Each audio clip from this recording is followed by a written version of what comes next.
Magandang araw po! Ako po si Sean Lucas. Mag-aaral sa 3 baitang.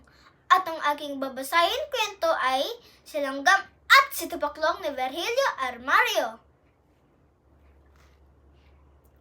Ang kwento ay tungkol sa dalawang magkaibigan, si Langgam at si Tupaklong. Si Langgam ay mahilig magtrabaho at mag-imbak ng pagkain. Samantalang si Tupaklong naman ay mahilig sa kasiyahan at hindi niya iniisip ang mangyayari sa kinabukasan.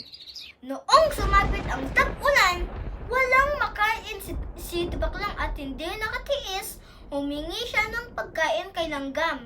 Binigyan naman siya ni Langgam ng pagkain.